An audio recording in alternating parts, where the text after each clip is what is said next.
Welcome to the West Indian Women Network. I am Priscilla Ramcharan here in the United States, and I founded this network so we can find amazing creatives from the Caribbean who are on the island and off the island. So today I have a very interesting topic and a very interesting author to share his work and tell us all about his book. So welcome and please introduce yourself. Hi all, my name is Danny Rambally. I am the author of How Not to Get Horn, Advice from a Trini. I've been working in the petrochemical and the oil and gas field for the past 10 years, and recently I've been shifted to the construction industry. So I've been doing in terms of quality management, HSE management for the past 12 years. And I Awesome. decided, And where are you now? Which I island? am I'm sure from Trinidad and Tobago. Me too.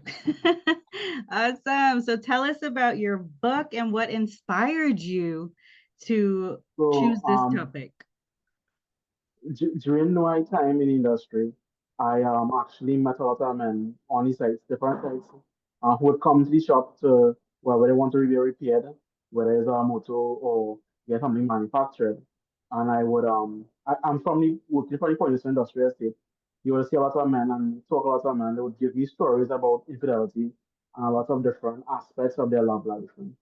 And from that, I decided to collate the data and put my spin to it actually, and have a systematic way of how to avoid, but not necessarily it's not a foolproof plan, but just to mitigate risk. Now, that sounds fantastic. And these are topics that I love to talk about too. Relationships, how to make things Mhm. work, how to understand each other, what's the love language. So I would love to have you come back and we can talk more in depth about each aspect that you mentioned in the book. But for those who don't know what the word horn means, can you give us a little definition? Um, Porn is a colloquial term from Trinidad and Tobago. It basically mean being cheated on or infidelity from either side, doesn't matter, male or female. It basically being cheated on, very base language. Right. And it's a real issue, not just in Trinidad, around the world. We Mhm. have TV shows like Catfish and, Yes. things that are happening. It's a very, very topic that not a lot of people want to talk about, but it's very important. So I congratulate you for taking that step to really embrace a reality that happens on a daily basis. So you want to tell us a little bit about how not to get horn? Um, so I have a strategy in mind where I wrote in my book. Um, Understanding women to a higher degree, understanding their evolutionary biology, understanding what they respect, what they are attracted to, and more importantly, um, why they retain certain men for long-term relationship and certain men for short-term. So those are the basis of the book, and those are the understanding. So I took a lot of information from evolutionary psychology as well as what do you see observations of the world, not just from uh, my small area of the world, as well as looking at statistics from US because I couldn't get local statistics. I Mm. got a lot of US statistics. And one of my strategies is um, ensuring that the wife or your child to be, I would say, has an ethical foundation, something attached to morality, attached to either religion Hmm. or some kind of what I like to call her family values, because secularism is on the rise. So yes, I understand. So your book is written particularly for men. yes, Understood, understood. And so as a woman, and I've also been married for 21 years, if I can just add a little bit to what you just said, from my perspective, it's also a part of wanting to be in that relationship and yes. caring about the other person enough to be honest and be faithful, or just say, listen, this is not working out. Being truthful is so important as well. But I love knowing that you put all of this information on paper for everyone to really grasp what other men are thinking, and for women to also be able to read and connect with your book, whether they're in a faithful relationship or not, but to be able to take that information and apply it to their own personal lives. Yes, ma'am. So we have a lot to talk about. So what is the future from this book? Where do you hope to grow and go? I'm hoping the book reaches mass audience and become a number one bestseller. That is my goal right now, to become a best-selling author. Absolutely. And I commend you because I think the male community needs the support, needs that communication, needs that commonality to speak with each other and really understand what's going on. So when they go back to their relationships, they feel a little more secure with the language that they're going to use, the decisions that they're going to make. So I'm going to get my copy soon. I know you sent me an excerpt. And one of the lines that I read was, you said rejection is a mirror, and that is really important to me. But what do you mean by that? So I broke down the characteristics what make men attractive into different areas, from the arousal standpoint as Mm, well as the social proof standpoint. The social proof is whether like is what one makes you popular in society, whether you're a doctor, a lawyer. Your status is based on your job title. mm, So it gives you a social standing.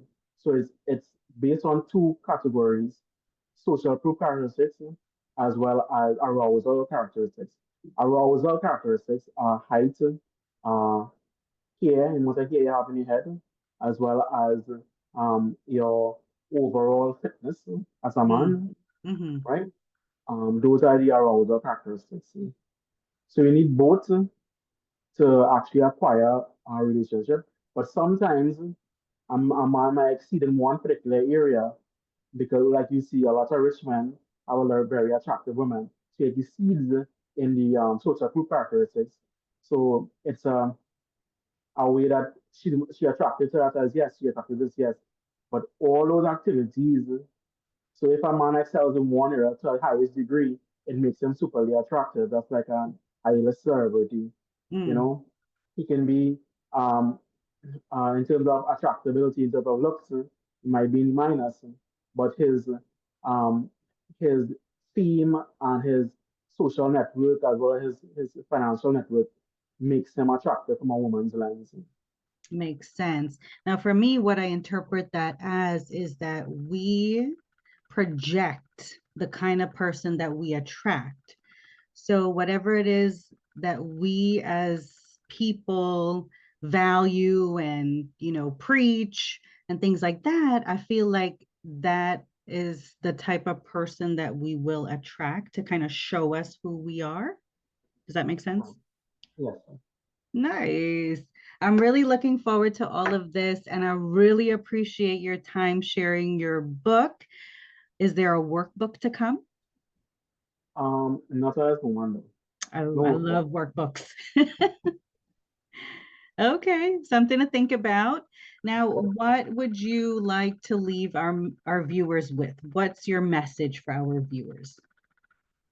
Uh, my main message to men that they have a burden of performance to work hard to provide for their family and have a strong ethical foundation. That's what makes a man by going through heartache, pain, and a lot of trauma and being able to come out on top, not being broken by all life's hardships. Oh, I like That's that. all. That's very nice. And do you have a space, maybe some kind of workshops or anywhere to have the So, conversation yeah. continue? So currently, me and my cousin, we are starting a podcast. Ooh, It's called Barbershop Talks. So it is basically topics about what we men face on a daily basis, and we're gonna start having guests and talk about the different things men go through, and having a support system as well as forming a group of men where they could have support from one another. Nice. And I have a few people to introduce you to who are working with younger men and helping them to cultivate themselves, be open to communication, being comfortable because, myself growing up in the Caribbean environment, it wasn't normal for men to talk about their feelings. They always had to show that strong face. And I think women would appreciate that, having that open communication and, men letting their guard down a little bit to be vulnerable and transparent. So I really appreciate this book. See the term honest vulnerability, Hmm. not direct vulnerability, where you cry about certain aspects of your life. Hmm. With women, honest vulnerability, what works. So honest vulnerability is basically telling a story of how you overcame your Mm. vulnerability.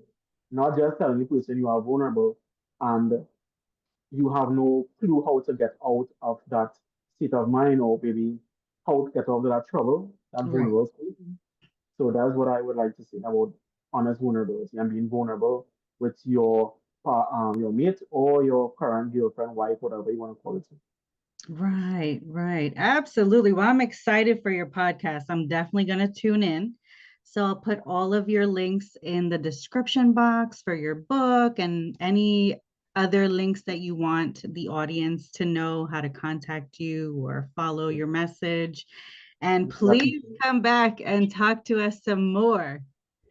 Yeah, of course. Awesome. Thank you again and No congratulations. problem. All Thank right. you for your time. I really appreciate it. Absolutely. And don't walk too hard. I just want to say thanks to my publisher, Miss Oh. Amina Ali from House of Lilac.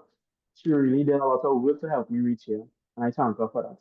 Oh, that is wonderful. She's also been interviewed by me and she's been in our competitions. We had Tell Your Story, Read Your Ting, and she really is dedicated to helping authors as well. Thank you for saying that.